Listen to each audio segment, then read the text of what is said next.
तुम छोटे बंदर, तुमने फिर वही किया।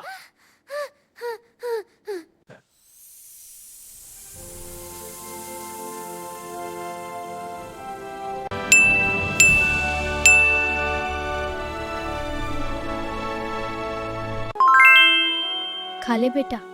हम हमेशा तुम्हारे साथ हैं। शुक्रिया अम्मी।